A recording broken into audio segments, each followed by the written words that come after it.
Les organisations Amnesty International, Human Rights Watch et autres ont multiplié les rapports épinglant le régime d'Alpha Condé pour des violations des droits humains commises dans le contexte d'une modification controversée de la Constitution et des résultats contestés de l'élection présidentielle.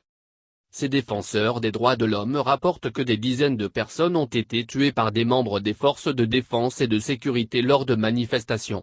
Ils soulignent par ailleurs des opposants au troisième mandat ont été arrêtés et détenus arbitrairement. Des accusations que balaye d'un revers de la main le ministre Thibaut Camara, porte-parole du gouvernement.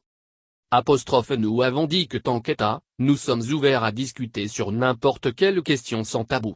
Ce que nous regrettons par contre, c'est que la plupart des rapports sont partiaux.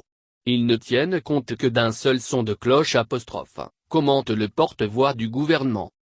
Le plus souvent, selon Thibaut Camara, les rapports publiés par les organisations de défense des droits humains donnent le sentiment de reprendre des thèses et des opinions des pourfendeurs du régime ».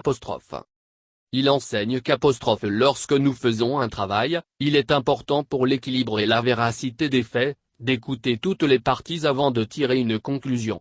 Ces différents rapports pêchent par beaucoup d'insuffisances liées notamment à une instruction à charge contre le gouvernement plus qu'une instruction à charge et à décharge ». Dans les violences politiques, explique-t-il, nous pensons que les responsabilités se situent, parfois, ailleurs. La plupart des conclusions issues de ces rapports, malheureusement, ne respectent pas toujours la vérité. Ce qui ne permet pas d'établir clairement les faits et de rendre justice comme ça se doit ».